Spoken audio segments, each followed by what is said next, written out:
Hello guys, because I love you, nina story kwa ajili yenu. Kuna story moja hivi nikutana nayo TikTok huko. Huyu mdada anasimulia kwamba aliishi na mume wake kwa miaka 5. Alafu ndo anakuja kugundua kwamba alikuwa akiishi na mtu ambaye alishafariki miaka ya zamani. Sasa hivi mwenyewe anasema walikutana mjini tu na huyo mwanaume wake, wakapendana, wakachukua na mjini na wakaanza kuishi pamoja. So anasema ukiishi na mwanaume mkiishi pamoja kwa zaidi ya miaka 2, I think sio miezi 6, I don't know. Tayari mnakuwa ni mke na mume, inatambulika official kiserikali kwamba nyinyi ni mke na mume. So ndio ilikuwa hivyo kwao. Wamekuwa pamoja kwa muda mrefu, wakazana watoto. Ilo dada anasema katika miaka yote hiyo ya kuwa pamoja, alikuwa akimsisitiza mara nyingi mume wake kwamba naomba nipeleke kwenu, nikaone watu wa kwenu. Yule mwanaume akiambia hivyo anaingilia huko, anatoka huko, anaingilia huko, anatoka huko. Hatimizi hicho kitu. Na kingine, yule mwanamke alikuwa anajua kwamba mume wangu ni mtu wa kutoka mkoa fulani na kabila lake ni kabila fulani. Lakini ilikuwa mara nyingi ikitokea events ambazo zinahusisha watu wa mkoa wake kule anakotokea, au watu wa kabila lake, yule mwanaume alikuwa haendi. Na ikitokea akaenda, alikuwa hawezi kukaa. Yaani hawezi kukaa sehemu kama hizo. Hapendi kuchangamana na watu wa nyumbani kwao. So kilichokuja kutokea siku hiyo, baada ya miaka hiyo 5, yule mwanaume from nowhere siku akamwambia mke wake, babe, I think the time is now.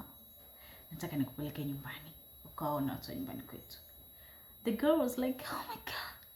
Yaani akawa so excited kwamba sasa hatimaye napelekwa ukweni kwenda kuwaona ndugu mume wangu, kufahamu mume wangu anatokea wapi. Unajua kuna raha yake kupelekwa ukweni, kuona origin ya mume wako. Ni mkoa wa mbali. So kaanza safari, wakaenda. Wameenda njiani wanaenjoy, lakini yule mwanaume kwa muda alikuwa anaonekana kama anazama kwenye dimbwi la mawazo. Yaani ni kama kuna kitu kinamchanganya. But yule mdada akawa ana feel like maybe ni safari ni ndefu, inachosha. So mwanaume amechoka. Wakaendelea na safari. Lakini yule dada alikuwa excited kwa sababu ni safari ambayo anaifurahia. So hata kuchoka hachoki. Yaani hata kama ni ndefu vipi anafurahia kila hatua. Wakaenda, wakafika kwenye mkoa, then wakachukua sasa kuelekea huko kijijini. Wakati wanaelekea kwenye hicho kijiji sasa, yaani washafika kabisa final destination, kwa hiyo anatembea tu kwenda kwenye nyumba. Yule mwanaume akawa anatembea kwa mashaka. Yaani kama kuna kitu anaogopa. But yule dada akaona hivyo tayari havina maana kwa sasa. Cha muhimu ni kwamba ananipeleka ukweni, naenda kuona watu wake. Period. Okay. Wakafika mpaka kwenye nyumba. Sasa anasema kokote walikokuwa wanapita walikuwa watu wanawashangaa. Yaani watu walikuwa wanaangalia kama wanaume wameona kitu cha ajabu.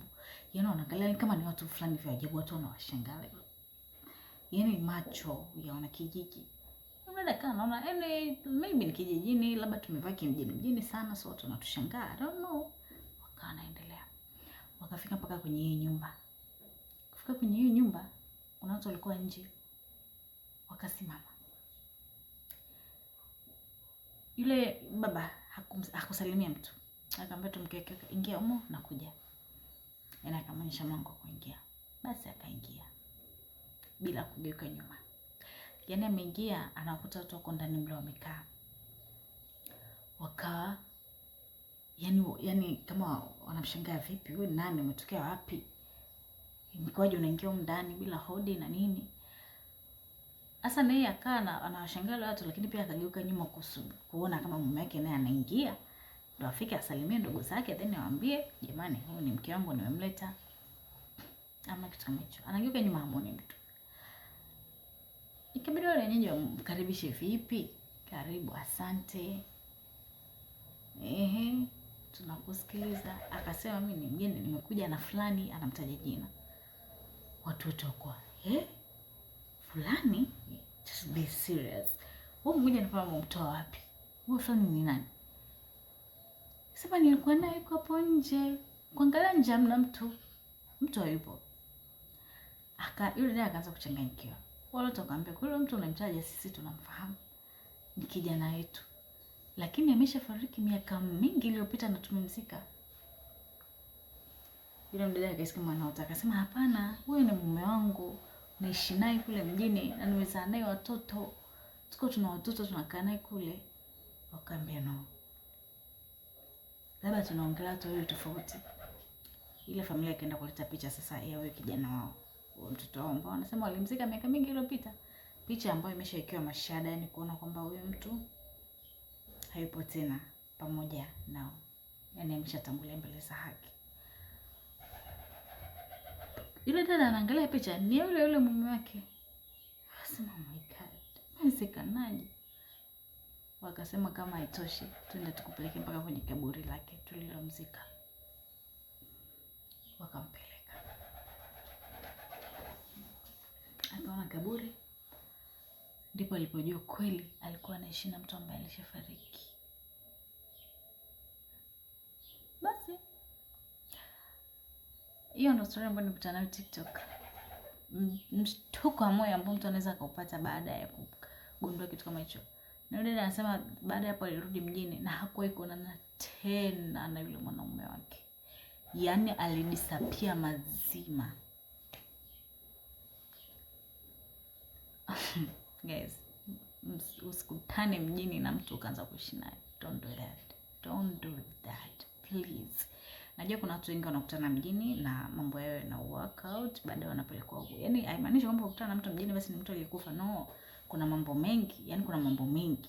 Kukutana na mtu mjini then mkaanza kuishi pamoja na kujenga familia, it's not safe at all. Japokuwa kuna wengine wanabahatika inakuwa ni jambo tu la msingi, yani inakuwa tu ni jambo zuri, wanakuja na kutengeneza kwa baadaye mambo yanakaa sawa, lakini usije risk kiasi hicho.